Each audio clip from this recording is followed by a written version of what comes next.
In Italy's Apennine range, traditions run deep. Religion is at their heart, and at the heart of the town of Agnone is a product that owes its success to never changing its design. Bells. They've been making bells here for 1,000 years. The Marinelli foundry cast its first one in 1339 and is now the third oldest family-run business in the world.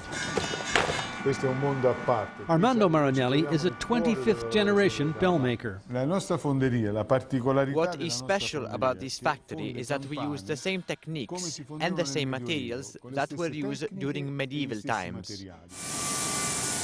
Working conditions don't seem to have changed that much either.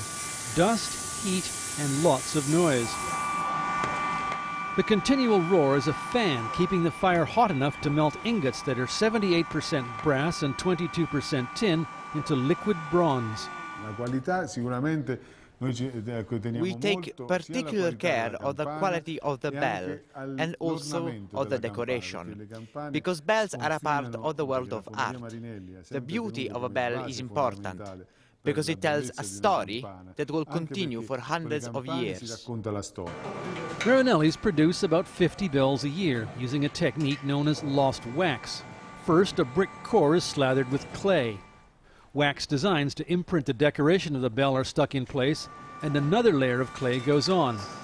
After it hardens, the wax is melted, leaving an imprint on the inside of the bell. The form is set into a pit and covered in sand. The vital moment, timed to perfection, is called fusion at 2,200 degrees Fahrenheit. The searing heat, intense brightness, and erupting gases are a scene from Dante's version of hell, out of which will come what are in effect the coals of heaven.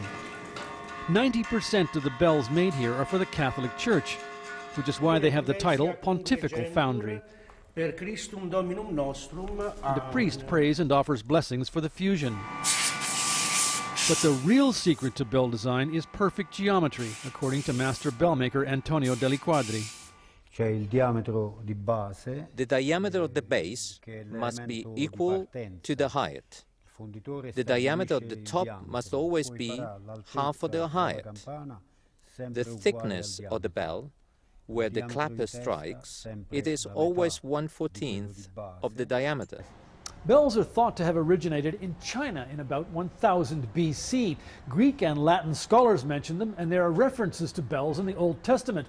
They became part of the Christian liturgy in about the 6th century. The secret to tones was worked out in the 15th century. Perfectly cast bells do more than clang, they are fine musical instruments. Antonio says a true founder can play every note. And if you don't believe him, listen to what this 75-year-old can do with a hammer. Jingle bells, of course. And Beethoven's Ode to Joy, just for samples. Perfect design, unchanged for 10 centuries.